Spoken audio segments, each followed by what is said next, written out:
ब्रह्म वैवर्त पुराण के अनुसार स्वयंभुव मनु के वंश में उत्पन्न महाराज सुयज्ञ वसुंधरा के एक छत्र चक्रवर्ती सम्राट थे। वे महाभागवत ध्रुव के पुत्र थे और उन्हीं की भांति भगवान नारायण के अनन्य भक्त थे। पृथ्वी पर सर्वप्रथम श्री राधिका जी के पूजन का सौभाग्य महाराज सुयज्ञ को ही प्राप्त हुआ। उन्हें तृतीय आवरण का पूजक कहा जाता है। उनसे पहले आवरण में स्वयं परम ब्रह्म परमात्मा श्री कृष्ण ने गोलोक में श्री राधा जी का पूजन किया था। उसके बाद द्वितीय आवरण में ब्रह्मा जी, भगवान शंकर, अनंत, वासुकी, सूर्य, चंद्रमा, इंद्र, रुद्रगण, मनु और मुनिंद्रों ने अपने अपने लोकों में उनकी पूजा और स्तुति की थी। एक दिन की बात है, महाराज सुयज्ञ यज्ञ संपन्न कर अपनी राजसभा में रत्न सिंहासन पर बैठे थे। उनकी सभा में वसु, वासव, चंद्रमा, इंद्र आदि गण आदि बड़े बड़े देवता विराजमान थे। नारद, पुलय, पुलस, प्रचेता, भृंगु, अंगिरा,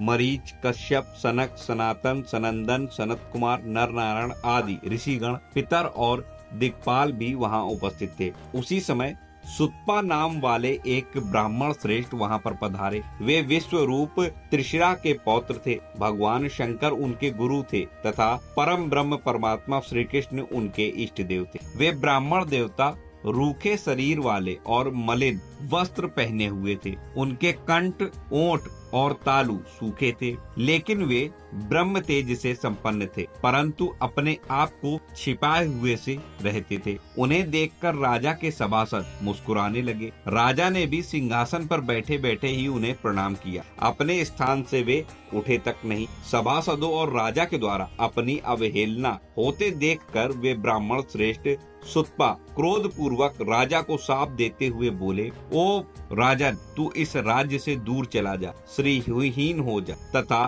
शीघ्र ही गलित, कुष्ठ से युक्त, बुद्धिहीन और उपद्रवों से ग्रस्त हो जा, यानी कि गलने का रोग तुझे लग जाए। यह कहकर वे ब्राह्मण देवता ब्रह्म तेज से उद्भासित होते हुए चल दिए। राजा उन ब्राह्मण श्रेष्ठ को प्रणाम कर भय से कातर हो रोने लगे। तब राजा सुयज्ञ के धर्मात्मा पुरोहित वशिष्ठ ने उन्हें उन ब्राह्मण देवता के पास भेजा। राजा सुयज्ञ वशिष्ठ जी की आज्ञा के अनुसार वहां गए, जहां ब्राह्मण श्रेष्ठ सुतपा स्थित थे, और वहां जाकर उनके दोनों चरणों में दंड की भांति गिर पड़े। यह देख सुतपा क्रोध का त्याग कर मुस्कुराने लगे और उन कृपा मूर्ति ने राजा को आशीर्वाद दिया तथा हंसते हुए कहा, सुयज्ञ, मैंने तुम पर अनुग्रह किया है, तुम्हें शाप नहीं दिया। तुम एक भयानक गहरे भवसागर में गिर रहे थे, मैंने तुम्हारा उद्धार किया है। राधा वल्लभ श्री कृष्ण मुझे सालोक के साष्टी, सारूप्य और सामीप्य नामक मोक्ष देते हैं, परंतु मैं उनकी कल्याणमयी सेवा के सिवा दूसरी कोई वस्तु नहीं लेता। ब्रह्मत्व और अमरत्व को भी मैं जल में दिखाई देने वाले प्रतिबिंब यानी कि परछाई की भांति मिथ्या मानता हूँ। नरेश्वर यानी कि राजन, भक्ति के अतिरिक्त सब कुछ मिथ्या भ्रम मात्र है और नश्वर है। इंद्र, मनु अथवा सूर्य का पद भी जल में खींची गई रेखा के समान मिथ्या है, यानी कि पानी में अगर आप कोई लाइन खींचेंगे तो लाइन कभी स्थिर आपको नहीं दिखेगी, ना ही लाइन खींच सकती है। इसी तरीके से इंद्र और मनु और सूर्य के जो पद होते हैं वो भी सब मिथ्या है, यानी कि भगवान की माया है। फिर राजा के पद की क्या गणना की जा सकती है। वे बोले, राजन, निकलो इस घर से और दे दो अपने राज्य को अपने पुत्र को। अपनी साध्वी पत्नी की रक्षा का भार अपने बेटे को सौंपकर शीघ्र ही वन को चले जाओ। ब्रह्मा से लेकर कटि पर्यंत सब कुछ मिथ्या ही है। जो सबके ईश्वर हैं, उन परमात्मा राधा वल्लभ श्री कृष्ण का भजन करो। सुयज्ञ बोले, प्रभु, आज मेरा जन्म सफल हो गया, जीवन सार्थक हो गया। मेरे लिए आपका शाप भक्ति का कारण होने से वरदान बन गया, क्योंकि समस्त मंगलों का भी मंगल करने वाली हरि भक्ति परम दुर्लभ है। परंतु हे मुनि, आपके शाप से इस समय मैं गलित कुष्ठ का रोगी हो गया हूँ, अपवित्र हूँ और तप के अधिकार से वंचित हूँ। ऐसी दशा में मैं कैसे तपस्या करूँ? सुतपा ने कहा, ब्राह्मण मनुष्य के रूप में साक्षात देवादिदेव जनार्दन है। पृथ्वी पर जो जो तीर्थ हैं वे सब ब्राह्मणों के चरणों में हैं। ब्राह्मण का चरणोदक पापों और रोगों का विनाश करने वाला है। मैं 1 वर्ष बाद पुनः आऊंगा, तब तक तुम चरणोदक का पान नित्य करते रहना। यह कहकर सुतपा अपने घर चले गए और राजा नित्य भक्ति भाव से ब्राह्मणों के चरणोदक का पान करने लगे। वर्ष बीतते बीतते राजा रोग व्याधि से मुक्त हो गए। तब मुनि श्रेष्ठ सुतपा वहां पुनः आए।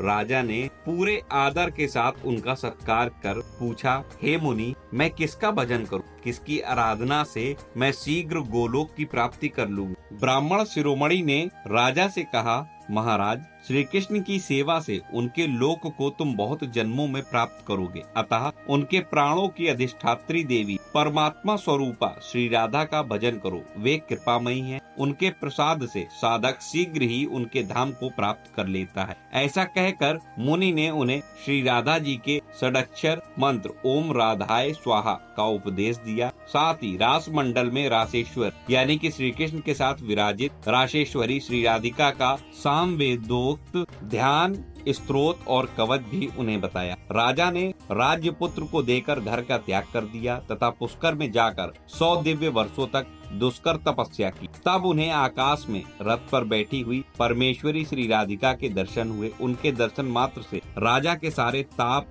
और पाप दूर हो गए। उन्होंने मनुष्य देह को त्याग दिया और दिव्य रूप धारण कर लिया। देवी राधा उस रत्नेंद्र निर्मित विमान द्वारा राजा को साथ ले गोलोक में चली गई। वहां उन्होंने रत्न सिंहासन पर विराजमान रत्नों के हार, किरीट तथा रत्नमय आभूषणों से विभूषित अग्निशुद्ध अत्यंत निर्मल चिन्मय पीताम्बर धारण किए हुए गोलोकाधिपति भगवान श्याम सुंदर श्री कृष्ण का दर्शन किया। वे किशोर गोप बालक के रूप में दिखाई दे रहे थे। उनकी कांति नूतन जल के समान श्याम थी। नेत्र श्वेत कमल के समान थे और शरद पूर्णिमा के चंद्रमंडल को तिरस्कृत करने वाला उनका मुखमंडल मंद मुस्कान से सुशोभित था। मनोहर आकृति वाला उनका 2 भुज वाला स्वरूप था। उन्होंने अपने हाथों में मुरली ले रखी थी और उनके 12 प्रिय सखा ग्वालवाल सफेद चमर लिए उनकी सेवा कर रहे थे। अपने आराध्य की ऐसी मनोहर झांकी के दर्शन कर राजा सुयज्ञ तुरंत रथ से उतर पड़े और आंखों में आंसू बहाते हुए पुलकित शरीर से भगवान के चरणों में मस्तक रखकर उन्हें प्रणाम किया। तब परमात्मा श्री कृष्ण ने राजा को अपना दासत्व, आशीर्वाद एवं अविचल भक्ति प्रदान की, जिसके बाद श्री राधा जी रथ से उतरकर श्री कृष्ण के वक्ष में विराजमान हो गई। इस प्रकार श्री राधिका जी की कृपा ने